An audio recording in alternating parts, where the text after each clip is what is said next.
Salut tout le monde, j'espère que vous allez bien. Content de vous retrouver sur la chaîne YouTube Vigneron de ma reconversion à la bouteille pour cet épisode 4. Si vous ne l'avez pas encore fait, je vous invite à cliquer sur le lien s'abonner. Ainsi vous pourrez suivre l'intégralité de mes aventures, mais également consulter les épisodes précédents. Cet épisode 4 sera sous le signe de la formation, puisqu'on reviendra sur les quelques jours que j'ai passés au sein de l'École des vins de France. Mais je vais vous en dire un petit peu plus dans quelques instants. Allez, c'est parti!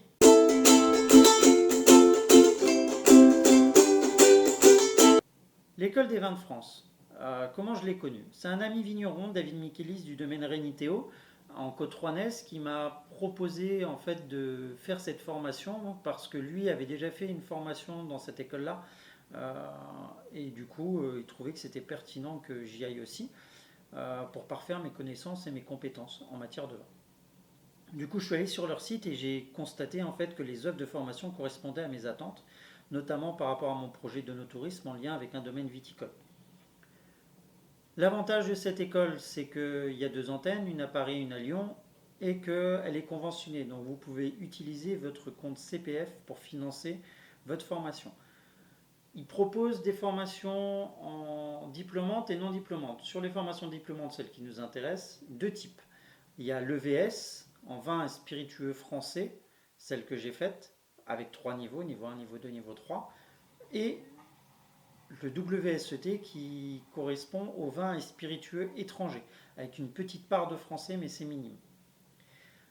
Donc voilà, nous on va s'intéresser à l'EVS, puisque j'ai eu la chance de pouvoir faire l'EVS numéro 1 et l'EVS numéro 2, et donc je vais vous en parler un petit peu plus. Allez, c'est parti pour l'EVS numéro 1, let's go!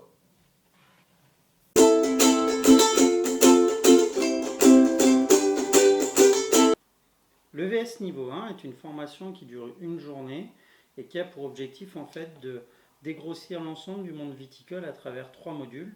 Le premier module, c'est un module sur les étapes et l'élaboration des vins, où on va parler de la matière première qui est la vigne, le raisin, les processus de vinification, la fermentation alcoolique. On va aussi parler des climats qui interviennent dans l'environnement viticole français, les différents terroirs, les différents types de sols que l'on peut retrouver, la topographie en fait des vignobles, si vous êtes plus en plaine ou plus en coteau, quelle influence ça va avoir. Le module 2 est un module qui est consacré en fait à dégrossir l'ensemble des régions viticoles françaises. Donc on va parler de l'Alsace, de la Bourgogne, de la vallée du Rhône, de la vallée de la Loire, enfin, du Bordelais. Donc voilà, on parle un peu de toutes les régions viticoles de manière large, avec un cépage de prédilection à chaque fois. Et puis voilà. Et le module 3, c'est un module sur lequel en fait on va aborder la question de la dégustation. On va faire appel à nos différents sens que sont dans l'ordre la vue, l'odorat et le goût. Et puis en fait la question du service où du coup on va apprendre à choisir en fait le bon contenant pour le vin, c'est-à-dire la dégustation. Tous les verres ne sont pas aptes à tolérer le vin pour le déguster correctement. Et puis savoir aussi, est-ce qu'on carafe un vin, est-ce qu'on le décante, quels sont les choix à faire et à quel moment on fait ces choix-là. Donc voilà, ça c'est un petit peu le module 3. Cette journée de formation, elle est sanctionnée à la fin par un QCM, où il faut avoir 60% de bonnes réponses pour pouvoir en fait valider le niveau 1. Moi j'ai eu la chance de le valider avec 83% de bonnes réponses, donc je suis plutôt content.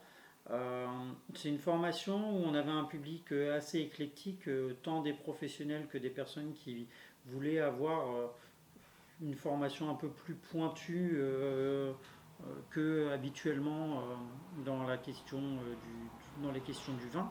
Et donc le fait qu'il soit sur une formation diplômante certifiante, bon, c'était un petit plus, mais ils n'avaient pas vocation à faire le niveau 2.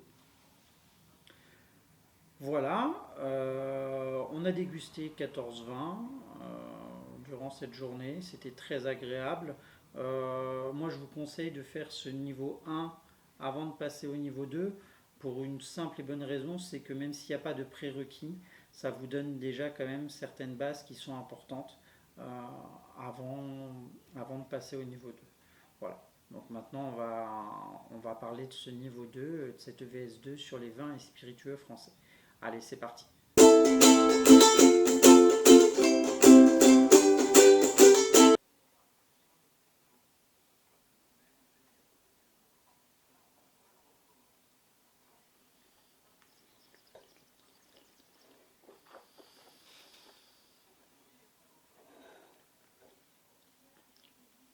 excusez-moi, petit aparté dégustation. Je vais vous présenter le vin quand même. C'est un vin de chez Cérol, côte rouennaise. Donc Cérol, c'est un vigneron qui travaille en biodynamie, domaine familial, une histoire depuis le XVIIe siècle. Euh, Vigneron très réputé sur la côte rouennaise. Là, c'est Éclat de granit. Donc en 2020. C'est un vin un peu jeune qui nécessite du coup un carafage pour que les arômes se, se développent un peu plus. On a une belle acidité en bouche, assez présente. Vous avez des tanins qui sont légèrement moyens, qui donnent voilà, un peu de rondeur et de relief quand même à ce vin.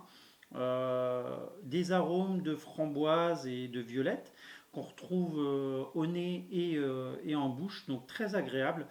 Je vous mettrai les références de ce vin en fait sur la fin de la vidéo. Et puis on va parler tout de suite de l'EVS2 parce que c'est pour ça qu'on est là. Donc l'EVS2 c'est ça, une formation qui dure 3 jours, consacrée aux vins et spiritueux français. Contrairement au niveau 1, on parle du coup des spiritueux en plus, donc notamment cognac, armagnac et puis rhum. C'est une formation très riche, très dense. On va aller beaucoup plus dans le détail que dans le niveau 1. Chaque région va avoir des chapitres vraiment spécifiques à chaque zone de production par région viticole. Je vous prends un exemple, la Bourgogne. On va avoir un chapitre pour Chablis, on va avoir un chapitre pour les Côtes de Nuits, un chapitre pour les Côtes de Beaune, un chapitre pour les Côtes Chalonnaises et un chapitre pour le Mâconnais. Là où dans le niveau 1, on avait juste un chapitre sur la Bourgogne, de manière générale. Donc vous voyez, quelque chose de beaucoup plus précis, une formation, comme je vous le disais, dense, beaucoup plus professionnalisante. On a un volet sur la vinification et notamment le processus de vinification des vins tranquilles à travers le blanc, les rosés, les rouges, beaucoup plus intenses, beaucoup plus précises. La méthode traditionnelle en Champagne, donc on va un peu comprendre le processus d'élaboration d'un champagne. Donc voilà, une formation sanctionnée à la fin par un QCM de 50 questions. Là aussi, il faut avoir 60% de bonnes réponses pour pouvoir valider. Malheureusement, on n'a toujours pas les résultats, donc je ne peux pas vous dire si c'est validé ou non. Qu'est-ce que je peux vous dire de plus, à part que le profil des candidats sur le VS2 était un peu plus professionnel que sur le VS1. Là, on avait des camarades qui étaient commerciaux, qui travaillaient dans l'hôtellerie ou qui avaient des projets de monter leur cave.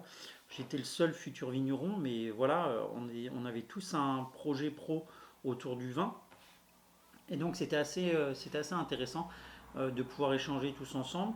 Euh, on n'a pas tous le projet de faire le niveau 3. Moi, je l'ai, mais on devait être 4 ou 5 à avoir cette envie du niveau 3, qui est un niveau encore supérieur. Mais voilà, déjà le niveau 1 et le niveau 2, moi je vous le conseille si vous avez un projet professionnel autour du vin, très intéressant, ciblé sur les vins français et qui vous donne voilà, de la matière, en termes d'apprentissage. Et puis, vous avez aussi un palais qui se développe parce que sur l'ensemble des deux formations, j'ai goûté plus de 50 vins et spiritueux, donc c'est assez important en 4 jours. Donc voilà, que du plaisir. Je recommencerai sans hésiter s'il le fallait. Et puis, ça va nous donner du contenu pour les vidéos parce que la prochaine vidéo, l'épisode 5, sera consacré du coup au choix en fait du contenant pour la dégustation d'un vin et puis à savoir si on carafe ou non un vin, si on le décante ou non, quand est-ce qu'on fait ces choix-là. Donc voilà, ça c'est la future vidéo, donc l'épisode 5 qui sera consacré à ça. Sur ce, je vous souhaite une bonne fin de journée. Si vous ne l'avez pas encore fait, je vous invite à cliquer sur le lien s'abonner pour continuer à suivre mes aventures. Et puis, je vous dis à très bientôt pour l'épisode 5. Allez, ciao ciao!